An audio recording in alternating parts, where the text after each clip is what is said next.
Welcome to Business of Design with your Advocate-in-Chief, Kimberley Seldon. Business of Design is the world's best business training for interior design professionals, like you. The systems, strategies, and protocols we teach will allow you to consistently satisfy clients, increase your profitability, and run your projects like a boss. And they've been field tested by thousands of design professionals in more than 50 countries. Join today and you'll have immediate access to Business of Design's 15-step project management strategy, an exact blueprint for running your design projects from consultation to 100% completion. Unlike traditional coaching, BOD is a fast track to immediate results, led by a successful, profitable, working interior designer. It's time to create the business you dreamed of when you first started out. Don't do this alone. Go to businessofdesign.com now and become a member.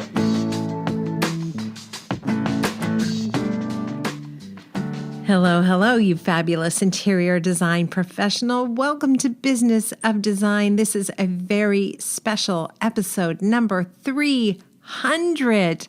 300.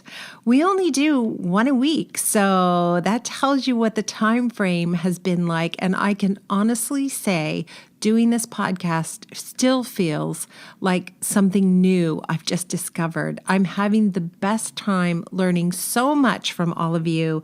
And thank you so much for those of you who have reached out and shared your compliments for the podcast, great ideas for the podcast. Thank you for liking us and subscribing to us. And thank you especially to those of you who have not just listened to the podcast, but have converted yourself to Business of Design members. We have an ambitious agenda and so much work to do, and your support means everything to us. And when I say us, most of you will know that there is someone very special who runs things beautifully, seamlessly, smoothly behind the scenes every single day, and that is Cheryl Horne, Director of Operations.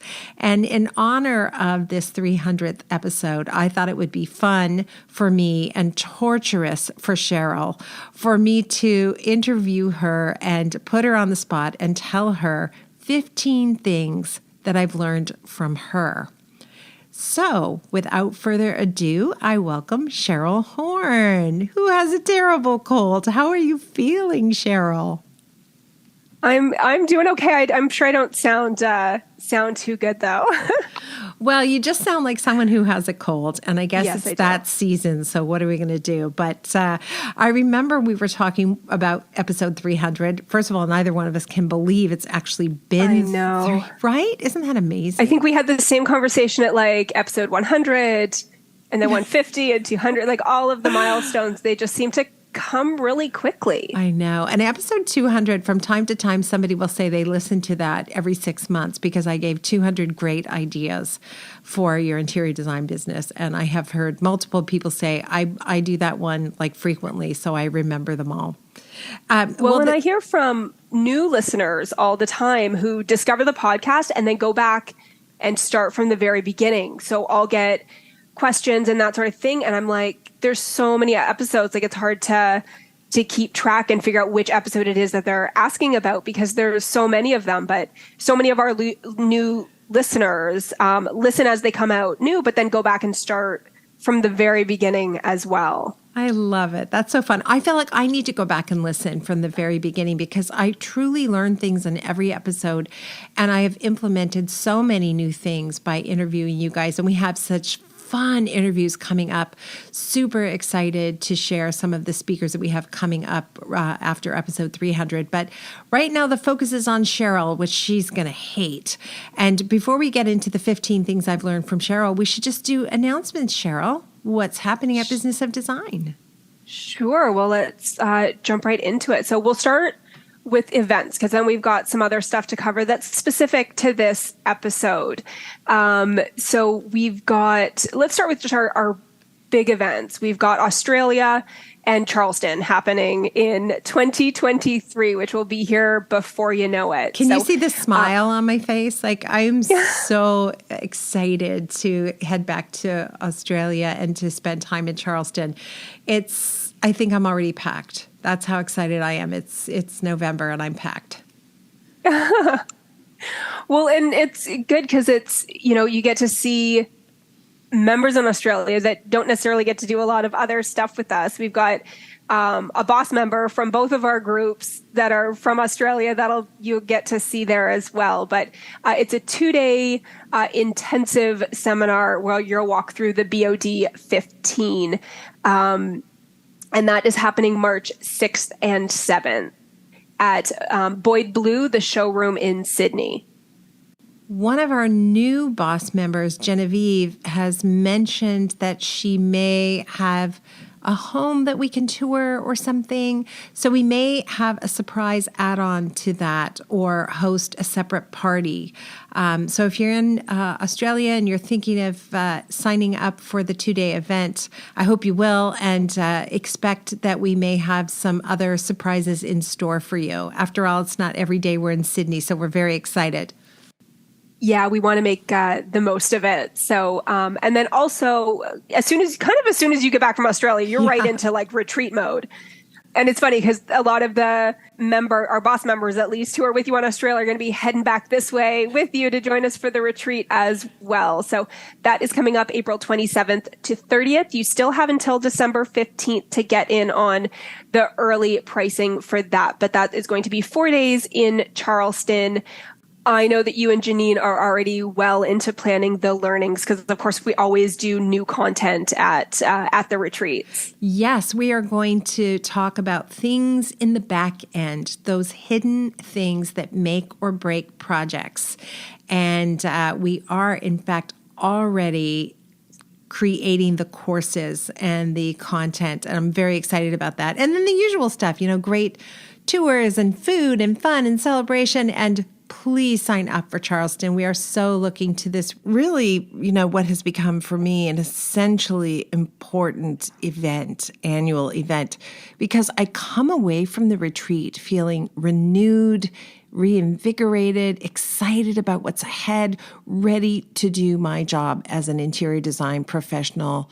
It's never failed. And at the end of every retreat, when we're hugging it out and saying our goodbyes, there is just this feeling of empowerment in the group, and lifelong connections are being made. We want you to be part of that. Come be part of our posse, our circle. We will take care of you once you get to Charleston. Most of your meals are paid for. There are a couple of nights where you can go out on your own. But for the most part, you just show up and we will take care of you. Well, and I love that so much of the conversation sort of happens between the events and between sort of the dedicated learning. We always say, we don't want you to leave any of our events, let alone the retreat, still having questions. So we definitely make time for sort of those open conversations where who knows where it's going to lead. We definitely make sure that nobody leaves with any questions at the end of those 4 days. So again, that's April 27th to April 30th, but make sure you check that out on the website. You've got until December 15th to get in on early bird pricing. I'm also going to say we have been wanting to introduce Boss Group number 1 to Boss Group number 2. So those of you who are BOD Boss members coming to the retreat, we have a little extra surprise for you. Thursday afternoon, the retreat begins, and it's typically a learning event that we do, and we usually end things with a cocktail. And then following that, boss members from Group 1 and Group 2 are invited to a special event just with Business of Design. We want you guys to meet each other, and this is a great opportunity to do that. So yeah, so many reasons to get to Charleston next year. Well, before we wrap up announcements, we kind of have a big one. We really wanted to celebrate episode 300 and give back to our listeners. So something we never do. What we're doing for this episode is, if you are a long-time listener, or I guess a new listener, but just haven't taken that next step towards membership, we want you to take that step now. So for 1 week only, you can use promo code episode 300 to save $50 off your first month of membership. And if you are already a member, of course, we want to do something for you too. So you're going to have to head to Business of Design's Instagram account to follow along with all of the instructions. But you're going to be asked to share a post if you're already a member, and you're going to be entered to win a coaching call with Kimberley valued at over $500. So we've got something for everybody. So make sure you get in on this, because again, it only lasts for 1 week, but we're pretty excited about episode 300. So we want to make sure you are as well. I love that you said we're pretty excited about episode 300, Cheryl, because you're not at all excited about episode 300 in the sense that you're the person who's being put on the spot. I know. Well, you've sort of pushed me to get into my comfort zone. Everyone's probably sick of hearing from me. I did do the last 2 episodes, which, people that I work with all the time, so it was easy to have those conversations, but it only took me 15 years to be able to do that for you, to allow you to travel and not have to worry about every single episode while you're gone. So I'm very grateful. Stepped up. I'm very grateful. So in no particular order, it took me less than a minute to come up with 15 things I've learned from Cheryl. It probably could have taken me 2 minutes to come up with 15 more. But no particular order. The first one was a very big lesson for me, and it's this. It's okay to make changes that your team isn't happy about. Just do it wisely. Do it thoughtfully. So, Cheryl, this happened when I decided to change from having employees to having independent contractors. Do you remember that moment where you came to me and said, I know what you're going to do. You're waffling and you shouldn't. Yeah, I remember saying to you that you should have done it sooner. I think it was because you didn't make decisions for yourself. It was decisions for your team. And I think that was something that you could and probably should have done a lot sooner. But having a young staff who weren't necessarily ready to go out on their own and that sort of thing, I know held you back. I was on maternity leave at the same time at that time that we made the shift. So it actually, was good for me. Business of Design. I still had a job. It was just going to be self-employed instead. So, at least that was something that you didn't have to worry about for me. But for young designers, it's a big change to either, are you going to go out on your own or are you going to find full-time work? And I know, your whole staff still ended up staying with you and we made it work. And this is, going back 8 years. Gosh, is it really 8 that years long? now? I can't believe it. Yeah, it was just so comforting to have someone say, it's going to be okay. Everybody's going to survive, and you have to do this because it's the right thing for you. I hope everybody listening has that person in their lives. For sure. Yeah. So that's number one. Number two, I would say transparency builds trust. Cheryl, you're always really forthcoming about how you feel about things that are being proposed, what we have planned, changes of direction. You're never punitive if it doesn't go your way, but you never withhold sharing how you actually feel. And that's been a super helpful learning experience for me. Well, it's, it doesn't help to share those after the fact, right? And I think you can say that in any aspect of your life. If you've got doubts about something or did you think about it this way instead? It could go that way, or maybe it could go this way. It doesn't help you after the fact. So, I think we've had that conversation so many times, and sometimes we start trying it my way. Sometimes we start with yours, and then sometimes we have to circle back to the other way. But having those options up front is totally different than rethinking it after the fact. It's so true. And that ties into number 3, which is honest feedback is all that matters. I can look at Cheryl and ask her a question and know that I'm going to get the truth.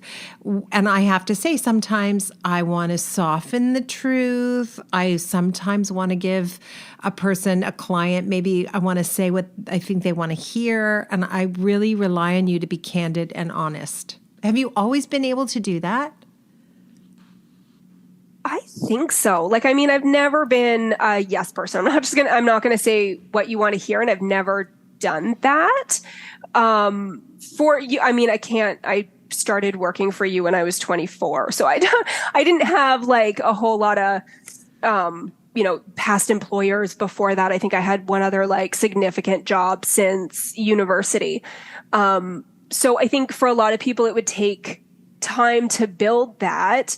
But I think finding that right from the start also for both employer and employee lets you know that you've found the right fit, right? If you're a year into a job and you still can't be candid or give real opinions and you constantly feel like you're just agreeing for the sake of agreeing, then it's not a good fit for either of you.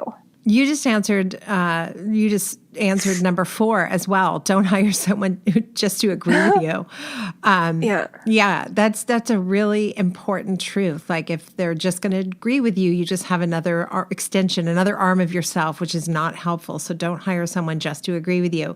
And the other thing is say the hard things straight up. Run toward the danger, as Sarah Polley says in her memoir. Run straight into the fire. Tell me how that works in your life. Well, I think that goes back to what is you're saying that like the something about eating a frog. What is that eat saying? The frog, right? yeah, like, eat the frog. That's a common. I forget who the It's not original, not going to suck less tomorrow, right? Yeah, it won't be better. Yeah, eat the frog. Eat the frog now. Get it out of the way. Do it now. Yeah, I mean, some things like you need to take your time in terms of finding the right way to say it or to do it. But at the end of the day, it's the same result. And sometimes those things can be time sensitive and waiting actually makes it worse. Yeah. And also don't flower it up with a bunch of nonsense, which is confusing. If it's really a dog of an idea, just say it's a dog of an idea and move on. That's another thing. Like you don't often spend a lot of time sugarcoating things. And it's not that you say it in a mean way or in a harsh way, but you're just really clear and decisive, which is helpful actually, because then I know that you mean business. Well, and I think also a lot of times, and I'm sure it's true when you're talking to clients as well. But when we're having conversations and maybe you come up with an idea, you don't necessarily do the tasks associated with that idea. So it might just be like a logistical, we can't do that because, and it's a really simple no. So to make it more complicated, and you wouldn't have known that because you didn't do A, B, and C for the last 5 years. I've been doing that. Right. And that would be probably the same if something comes up on a job site for a client, they might just come up with this grand idea in the middle of it. And the reasons why it's too late to do that or it's not feasible or whatever it is, they wouldn't know. So the scary no to a client might not actually be that scary. It's just logistically, it just doesn't work and they never would have thought of that. Yeah, you're actually protecting them. I can't believe I wrote this next one, number 6. Sometimes you have to let the boss fail. It makes me laugh that I don't even remember writing that, but I did. And I know it's true. There are times when I have an idea and I can see by Cheryl's face and what you've said, you don't think it's a good idea. But when I say, I'm just going to do it, I can see that look of resolve on your face. Like, okay. Yeah. I feel like it's been a long time. Like, I don't think I can come up with like a recent example of that. But when I first started working with you, we were more doing events for, we would say, home enthusiasts. So not design professionals, but like you were on, Style at Home Magazine, Cityline, people who were interested in design wanted to like do seminars and the trips and everything like that. And we had a designer market that we did and things like that. And my reasons for doing things, which coming in with a business degree, I worked in finance previously, like whether or not these add to your bottom line or they're just fun are two very different reasons for doing events. And that's sort of why we ended up, switching gears and just focusing on the business of design, because it was, certainly a passion project for you. But some of the other events that we were just doing for design enthusiasts were more along the fun side, and it's branding and all of that kind of stuff. But I feel like it was more as we slowly took those off our list and narrowed our focus. And I think that's the thing as well, that it's more been about narrowing your focus because you are the one with all the big ideas and I'm about the execution, that I know on my side, I can do all 15 of these events, or I can do 5 of them really, really well. Yeah. The other thing, and this is not on the list either, but you never say, I told you so. So I appreciate that. You just quietly let me like walk away and like feel ashamed. And all right. Switching gears here. Number 7, how to manage a big task list. You are really good at prioritizing and deciding what should be focused on and what you need to let go of. Yeah. Well, and I think, I mean, I always have my own lists on the go as well. But I mean, our top line, when that gets too long, it's like something's gonna not get done well. Something's gonna drop off here. So making sure that it's an accurate list and we've, got all the details down there about next steps, but it's also like having the right things on the list too, right? There's usually going to be a couple things on there that just they're not priority and they're sort of on there for the sake of being on there. But I think our top line meetings, especially since, we all do work so independently, we've got our own tasks, that being held accountable, even if you have nothing to do with this whole project that I'm working on, knowing where I'm at with it and what I plan to do next certainly helps to get more items off the list. It's so good when you know the person that you're working with. Like if Cheryl says, I'll do it, I never think about it again. Like I literally don't remember what's on her list of things to do because I don't have to think about them. That's just, as an employer, that's like the biggest gift, I have to say. The next two are, go ahead. Oh, no, I was just going to say, for what we do leading up to events, it's the same thing with the design side, how you're very involved with certain steps. So you still need to be kept in the list, even though there's like 6 steps in a row for project management that Kathy's the lead on. She's still going to keep you up to date what's happening until you come back in for those steps towards the end with the install and the client reveal. You still need to be kept up to date on what's happening in between so that you're also prepared for the tasks that are coming up for you. Yeah, it's true. It's true. The next two are sort of related to what we've been talking about already. And number 8 is not every goal is a worthy one. And so you have a keen sense of being able to be objective about things and say, like, is this really worth our time, this goal? And then the next one is staying on track is sometimes more important than innovating. Sorry, my text is tinging over here, but staying on track is sometimes more important than innovating. Yeah, I had a big innovation problem when I hired you, didn't I? Well, and I think that's the thing. I mean, there's so many good ideas out there, right? And you can't possibly do them all. I feel like, at least once a year, even with Business of Design, we sit down and scale back. It slowly just grows and grows and grows, where one thing after another, the list just sort of gets bigger and bigger.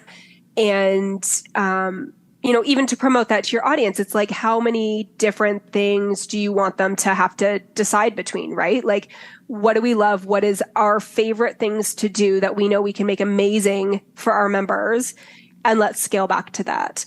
There's always going to be an endless menu of options that you can provide to anyone. And that's, same on the design side. That's why you only present your clients with one option and then have one in your back pocket, right? If there's endless possibilities at the end of the day, if they wanted to see 10 options, you could find 10 options, but you need to narrow the focus to make sure you're focusing on the best one. So true.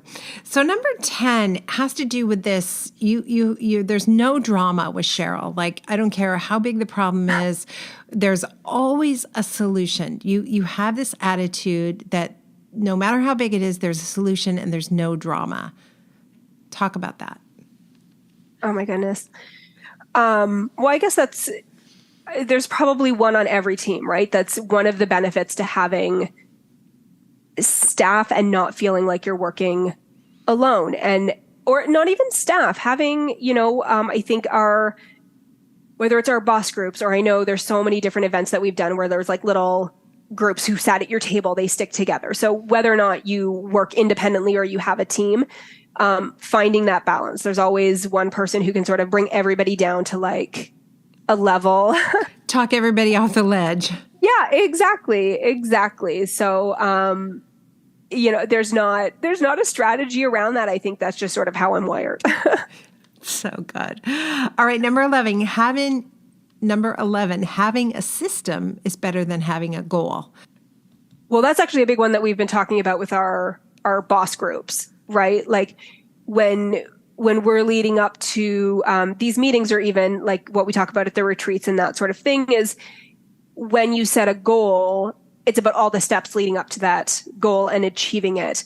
And the shift that we've recently made after reading Atomic Habits, the book club BOD Live has come and gone, but if you didn't read that book, it really resonated with us. So go back and read it. It's definitely worth the read. So that's where that sort of came from. But as opposed to asking members for their what action step are you going to take, that could be a one-time thing, right? Like, I'm going to make this phone call by Friday. That is my first step towards it. But then what, right? It's about changes in your business, ongoing habits or systems that keep you working towards those goals on an ongoing basis. So maybe it's not just an initial phone call. It's a dedicated time on the fourth Thursday of every month that you are going to dedicate an hour to doing this, this, and this. And that's part of your process every single month to keep the ball rolling towards that. Because when you set a goal, it's really easy to think about that next thing you're going to do. And then it sort of peters out. It's so true. And when we read the book, we're like, yes, we know this, but we'd never put it in those clear, succinct words before. And so when we're talking to people about hiring, it's not an event, it's a process. You need a system for hiring. You can't just hire on the fly, winging it. And I think that the more systems I have, the more things that are automated, the better and better and better life is. The easier it is for me to go on a 3-week holiday and not think about the office.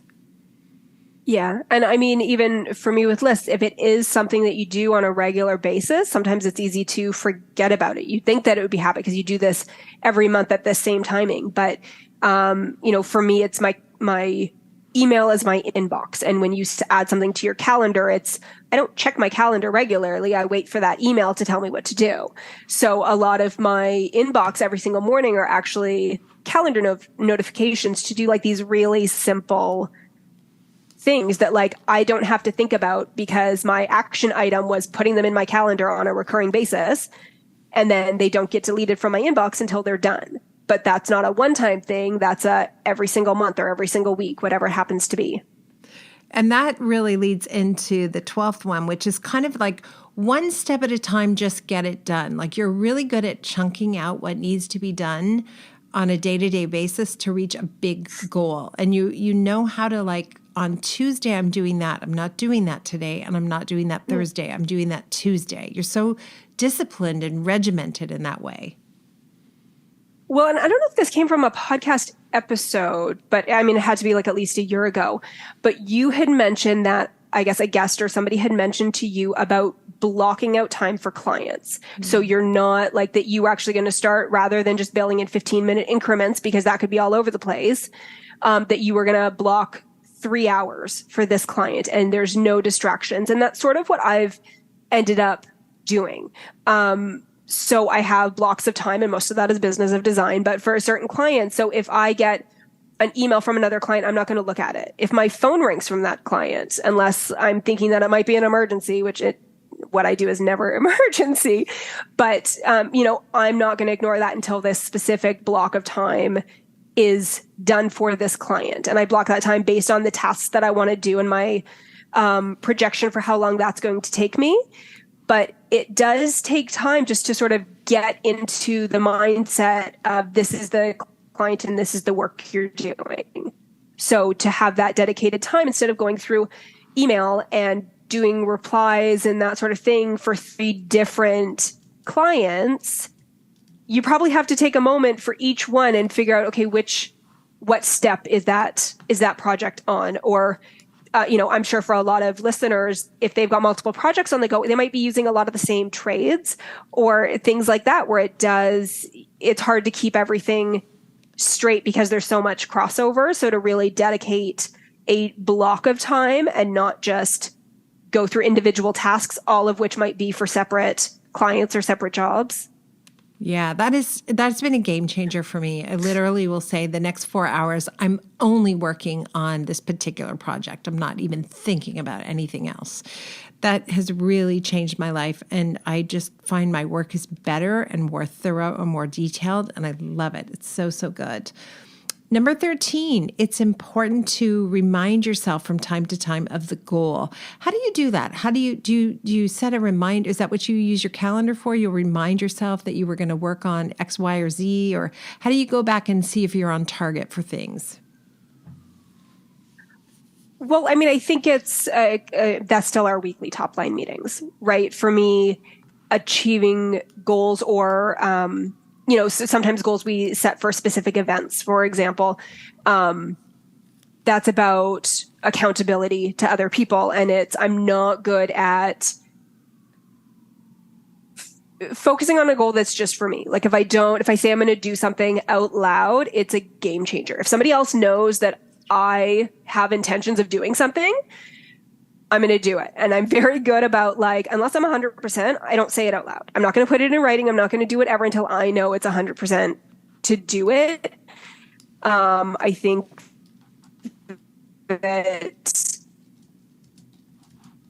that's sort of a pet peeve of mine for when you talk about doing something and then it never, I totally get why you want to achieve that, but what are you going to do to get there? So until I'm sort of at that point where I'm going to say it out loud to you and Janine, and every single week I'm going to let you know the progress I'm making. It's not really a goal until it's out loud. I found the same thing to be true. I have to tell someone else, and I have to come back to it over and over and over again, for sure.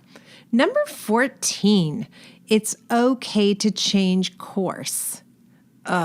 Sometimes I'll say something, we're going to do this, and then it doesn't work out. It's not the right thing. It's for a variety of reasons. It's not the way to go. And I'll say, but I already said I was going to do it. And you'll say, it's okay. You said you were wrong. Now we're going to do it this way, which is better. Yeah. I mean, it's, again, like something that sounds like a good idea. You have to sort of do a work back to figure out how you're actually going to get to that item. And once you sort of figure out what those initial steps are, or actually start doing them, sometimes you just head in a different direction. Sometimes you just have to follow that. And some of our best projects, I know how many times we talked about the boss groups, because those came out of your desire for needing that, right? Business of Design, initially we started this community and this membership because that's what you always wanted to have. And when you started sharing it and this community came out of it, it's like, how can we utilize this? And then it was sort of that next level where you've got your designer friends, but it's not the same as what we now call our boss groups. But having that group of peers, how many different versions of that program did we go through before we're like, okay, now we're ready to do it because we figured it out? Yeah. Yeah. No, I definitely have a group of designer friends. They're so fun. We get together and drink, but I tell you what, they are not boss material at all. It's so different if you have like-minded people who are keeping you on a steady path. It's like being in a group with 12 Cheryls. It's really good. It's really good. It is. And Business of Design absolutely is what I needed. I needed a group of people I could talk to who were serious about running a business as I was, because that was hard to find. It was impossible to find, in 2004 when we launched. It just didn't exist. Lots of groups of friends, but no groups that were running really thriving, profitable businesses, as far as I know. So that's good. So, I mean, I think we've, that was my easiest example to pull from. But there's so many times where it's like, okay, we know what the end goal is. We know what the end result is, but like, what makes the most sense to get us there? And there's always more than one option. And sometimes you just have to try them out. And even as you start walking down one path, sometimes you have to shift gears, for sure. Exactly. And then number 15, and this is a word that's really important to me, and Cheryl just embodies this word. Integrity is everything. It's everything. Even when it's hard, integrity is really what matters. It is. And I mean, it's easy for us to say we've all been working together for so long. Like, I'm not even your longest employee or contractor, whatever it is. Like, the team you've put together, we've all been together for so long. I think that that's just a quality that we all have and work together. And, the trust in our office, even though we don't even, most of what we're doing is over Zoom now. We're all in different locations. And you need to be trusted to work independently. And I think that's a question that we get a lot from members now, that it is a lot more common to have contractors or employees that aren't necessarily working right next to you. So it's, creating that trust in what they are doing.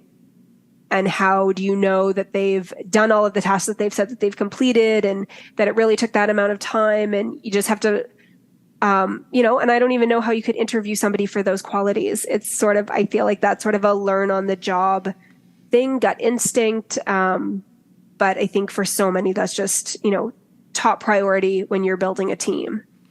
Yeah. And it matters so much in everything. Like, I'll give example with Business of Design. If I say we're going to do the following things at this event, X, Y, and Z, and I have a bad day like we all do, and I only cover X and Y, I totally forget about Z. And somebody phones Cheryl and says, I was really looking forward to Z. She didn't do it. You have impeccable integrity around that. You'll ask me and I'll say, you know what? I totally gaffed and I never got into that. And then you'll make whatever restitution needs to be made. Like, with no fuss, it's just about being honest and standing in truth all the time. I really admire that characteristic. I strive to have that impeccable integrity all the time and just be honest and candid and avoid the fake flourishes and all that kind of stuff. But you're just a true embodiment of that. And thank you so much for everything you do. And here I've got you like working when you feel sick and you just probably want to go to bed, but you're so I think sweet. I sound worse than I feel right now. It's okay. Oh, good. Well, I'm glad to hear it. And next week you have your wisdom teeth extractions to look forward to. Oh, goody. I do. Yeah. I mean, most people dealt with this as teenagers, but it's like I'm, hitting 40 and suddenly I have my first cavity. And of course it's like in a wisdom tooth. So, I'm going to be out of commission for a few days getting that done, but it's my time. That's insane that you've only had one cavity. Like, how is that possible? I love it. Thank you, Cheryl, so much. Happy episode 300. The podcast could never happen without this woman, everybody. So, and it's really fun when we go to events like the retreat or High Point and people say, there's Cheryl. It makes me so happy when that happens. So we'll get Cheryl back on the road soon, everybody. You'll get to see her again in person. And make sure you guys all head to Business of Design's Instagram account. All the details for how you can save on membership or be entered to win coaching with Kimberley are all going to be there for you. But thank you guys for listening and for becoming members and your ongoing support. We can't do what we do without you guys. Oh, it's so true. Well said. Okay, get some sleep, have some chicken soup. I will. Take care. Thanks, Cheryl. Thanks for listening and being a part of the Business of Design community. You're supporting the BOD mission to improve the industry one design business at a time. It's time for you to have the business you've always dreamed of. If you're ready to dramatically improve your business and transform your life, head to businessofdesign.com now and become a member. What are you waiting for?